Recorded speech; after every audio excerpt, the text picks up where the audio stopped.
ইনশাআল্লাহ তারেক রহমানই বাংলাদেশের প্রধানমন্ত্রী হবে। স্বাধীনতা কোনদিনও আর ইনশাআল্লাহ বুকে সাহস নিয়ে বলতে পারি বাংলাদেশের মুক্তির রক্তের অর্জিত স্বাধীনতা বাংলাদেশের শেখ হাসিনা তুমি যদি আরো 100 জন্মগ্রহণ করে আসো বাংলাদেশে আর এই ষড়যন্ত্র করতে যাওয়া হবে। তাই শহীদ জিয়ার কি বলতে চাই, বিশ্বের দরবারে শহীদ জিয়া বাংলাদেশকে পরিচিত করেছে তলাবিহীন যুদ্ধে পরিণত করেছে, স্বাধীনতার যুদ্ধ ঘোষণা করেছে, বাংলাদেশের মানুষকে ভালোবেসেছে, খাল কেটে পানি রেখে ইরিদান চাষ করেছে।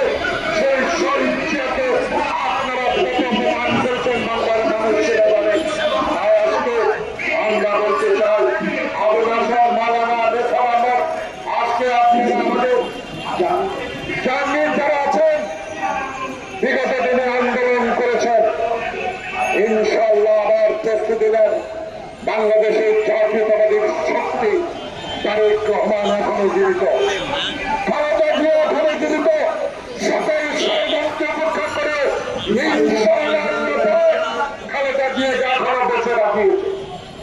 তাই আপনাদের কাছে বলতে চাই এখনো দয়া করে বিএনপিকে আন্ডারএস্টিমেট করবেন না। বিএনপিকে আপনারা -2 ফর্মুলার দিকে নিয়ে যাবেন না।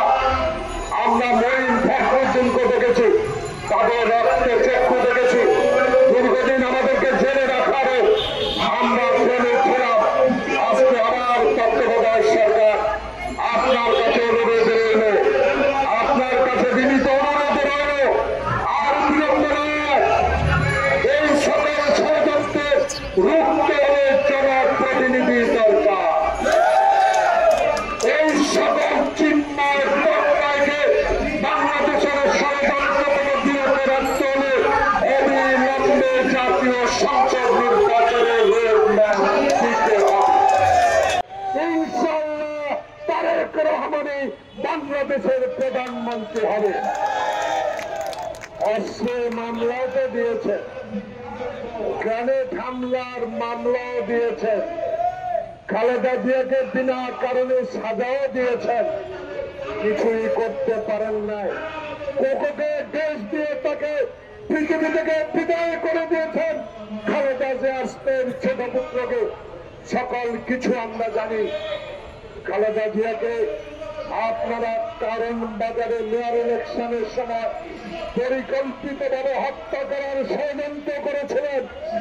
একে আল্লাহ মারেকে এখন খালেদা জিয়া বাংলাদেশে, তারেক রহমান বাংলাদেশে আসবে, শেখ হাসিনা আপনার পলাতক আসামি।